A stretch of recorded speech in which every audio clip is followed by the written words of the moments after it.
Alright, blockchain, NFTs, Dogecoin, Ethereum, Bitcoin. Right now, cryptocurrencies are a hot topic, but dear Lord, what does it all mean? Welcome to the one video that will turn you from a cryptocurrency novice into a guru. I'll explain what it is, why it keeps becoming more significant, and its negative aspects. Okay, so there wasn't any money back before the dawn of civilization. This will be stage one. The only way to purchase something from someone was to approach them and offer to swap them something in exchange for it. However, the problem with such a system is that even while you could be perfectly willing to trade your horse for a dog, you might not actually desire a dog, hence the exchange will never take place. But that's when money entered the picture. Phase 2. Coins were widely acknowledged as having value since they were made of priceless elements like gold and silver. You must be familiar with the British pound. As a result, in a trade, it doesn't matter if you don't want my dog as long as I have coins. We can still exchange them for your horse. Even if you have no use for the silver, because it is a precious metal, you have the assurance that you can take that coin, give it to someone else, and exchange it for something that you do want. Is that convenient? But later, this changed. Phase 3. We began to understand that we could move away from needing to carry slabs of precious metal towards something even more convenient, paper money, as banks were founded and governments gained control. It does the same thing, but now the money doesn't have value, but it's made of pure silver. It just has value because the government says it has value. Like this £10 note in the UK, which is simply made of plastic. They changed it lately since it's more durable. All this note actually represents is a promise from the Bank of England to provide the bearer of the note £10 worth of collateral. Essentially, this serves as a receipt or other type of documentation that you actually own a given sum of money. But as technology advanced even more, humans discovered even more practical ways to store and exchange our belongings. We are currently in stage 4, which I would refer to as the point where more individuals than ever are making purchases online using credit cards. At this point, we essentially no longer see our money. It's not about money, cats, or coins. It's just spreadsheet entries. For example, when I buy a music album from Amazon, my bank simply adds a spreadsheet entry saying that James now has $10 less, and then Amazon's bank adds a spreadsheet entry saying that they have $10 more. So the reason I've given you this entire intro is to give you context on where cryptocurrency sits. Many people consider this to be the most practical trading era ever. Fifth stage. A cryptocurrency should be viewed as entirely virtual. Although the Bitcoin emblem resembles a physical coin, it is actually a digital coin.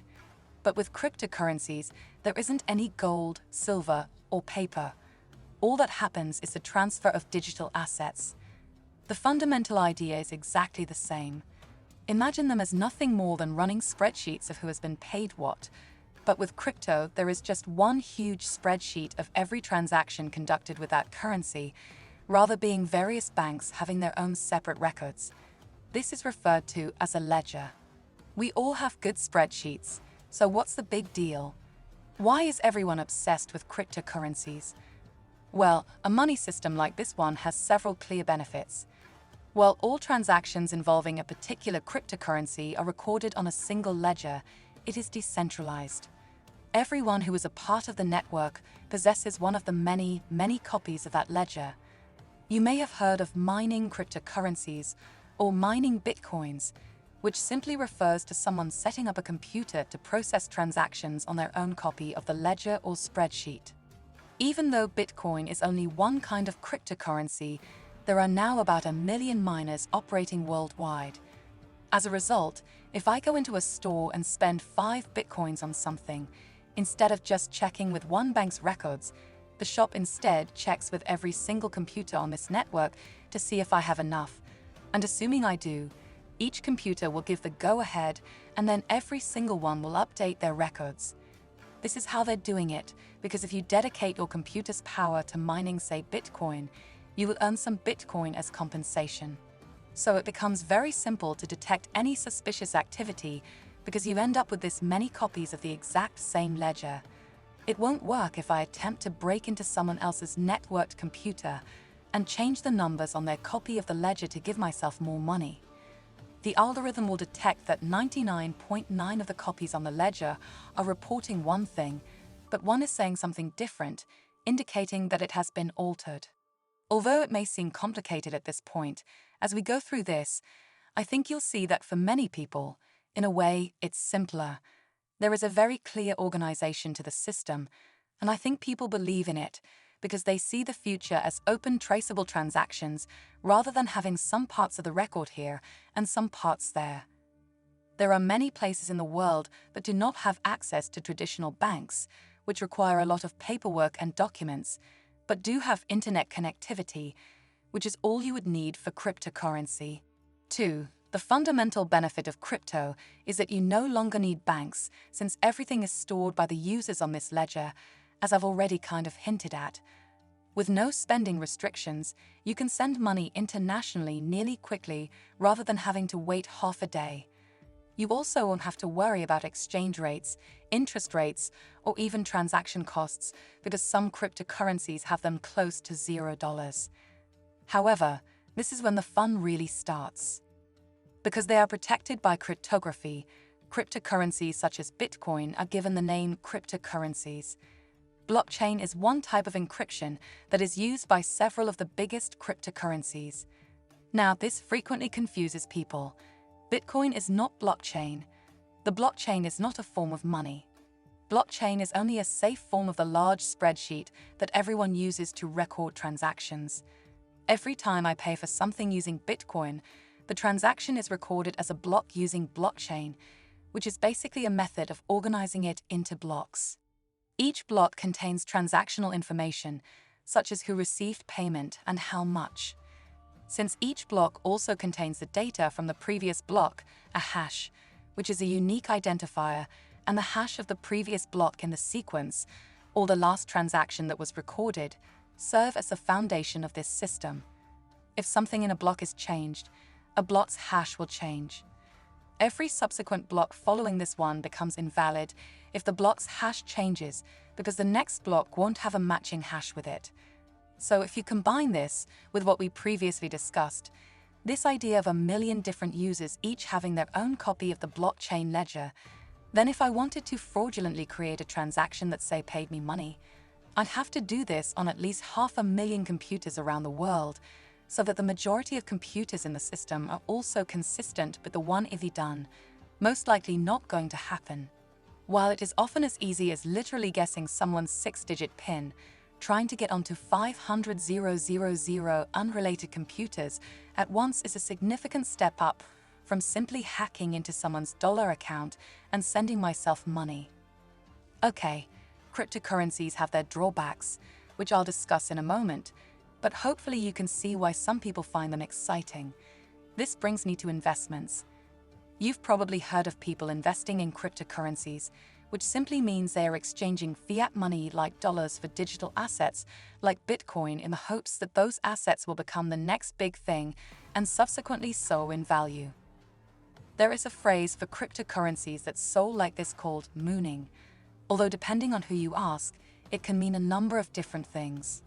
But at this point, the only choice that needs to be made is which cryptocurrency, since we've already discussed Bitcoin, but there are already over 4,000 different cryptocurrencies, each of which has unique characteristics. For instance, Ethereum, which is the second most popular cryptocurrency, can process transactions even faster than Bitcoin. There is one that is thought to be more advanced technologically, called Cardano. There is one with a newer algorithm called Litecoin. Cryptography is therefore in a unique position at the moment, which brings me to its issues and dark side. Because these currencies are so new and entirely digital, unlike, say, the market for gold, no one really knows what they should be worth.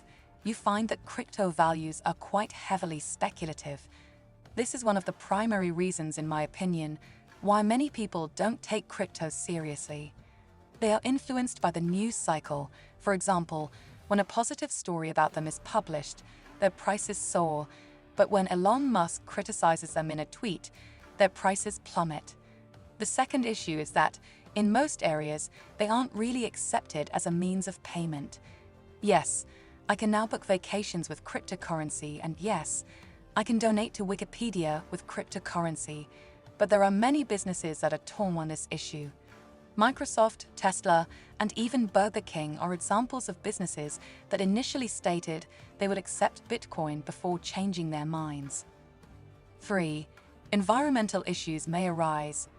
The concept of transactions being verified many times by many computers is the main reason why many of these cryptos are so secure.